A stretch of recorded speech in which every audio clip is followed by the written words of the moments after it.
300 ফুটের বিশাল আকার একটি প্রদীপ সেটি জ্বালানো হবে। ইতিমধ্যেই সেই কাজ শুরু হয়েছে। আমাদের সঙ্গে রয়েছেন অযোধ্যা থেকে আমাদের দুই প্রতিনিধি সঞ্চয়ন মিত্র এবং উজ্জ্বল মুখোপাধ্যায়। প্রথমেই চলে যাব সঞ্চয়নের কাছে। সঞ্চয়ন, যে 300 ফুটের প্রদীপ নিশ্চয়ই এটি বিশেষ তাৎপর্য বহন করে, যে কারণেই প্রদীপ জ্বালানো হবে এবং জ্বালানোর কাজ ইতিমধ্যেই শুরু হয়েছে, দেখাও আমাদের।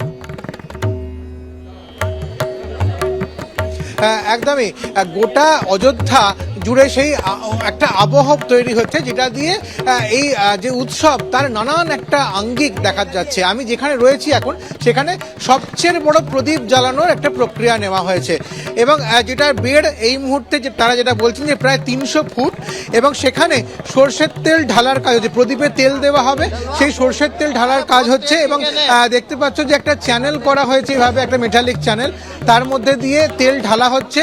যেটা জানা যাচ্ছে যে 21,000 লিটার সর্ষের তেল এখানে ঢালা হবে এবং যে প্রদীপের যে সলতে তৈরি হয়েছে সেটা প্রায় 1.25 কুইন্টাল দিয়ে সেই প্রদীপের সলতে তৈরি হয়েছে এবং এই বড় প্রদীপটিকে ঘিরে ধীরে ধীরে ছোট প্রদীপ জ্বালিয়ে দেওয়া হচ্ছে।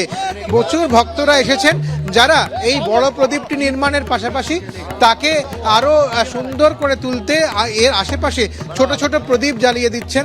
আর এভাবেই অযোধ্যার নানা প্রান্তে নানানভাবে উৎসবের আবহ এবং সেই প্রদীপ দিয়ে কেউ রাম লিখে দিচ্ছেন, কেউ সীতার নাম লিখছেন। আর এভাবেই উৎসবের যে আবহ সেটা কিন্তু একটা অন্য মাত্রা পেয়েছে এই এখানে এসে। যেখানে আমি এই মুহূর্তে রয়েছি এটাকে বলা হচ্ছে তপস্বী ছাউনি এবং সেখানেই আমরা দেখতে পাচ্ছি এই বিশাল প্রদীপের আয়োজন। আমি একেবারে প্রদীপের উল্টো দিক থেকে দেখাবার চেষ্টা করব।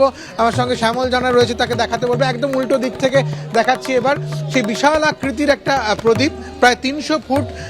সেই প্রদীপের মধ্যে তেল ঢালার কাজ হচ্ছে এবং যেরকম বললাম যে প্রায় 1.25 কুইন্টাল তুলো দিয়ে এর সলতে তৈরি হয়েছে এবং 21,000 লিটার সর্ষের তেল ঢালা হবে। ধীরে ধীরে সেই তেল ঢালার কাজ শুরু হয়েছে এবং এই প্রদীপকে ঘিরে ছোট ছোট প্রদীপ দিয়ে আরও সাজিয়ে দিচ্ছেন মানুষজন, স্থানীয় বাসিন্দারা এবং এখানকার যারা ভক্তরা তারা এসেছেন এবং একে একে ধারে এভাবেই কেউ রাম লিখে দিচ্ছেন প্রদীপ দিয়ে, কেউ সীতার নাম লিখছেন।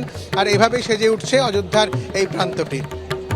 একদমই সঞ্চয়ন, রামজ্যোতি জ্বালানোর আহ্বান করেছেন প্রধানমন্ত্রী নরেন্দ্র মোদী 22শে জানুয়ারি ঘরে ঘরে দেশবাসীকে। আর আজকে এভাবেই অযোধ্যায় নানান রঙের ছবি দেখা যাচ্ছে।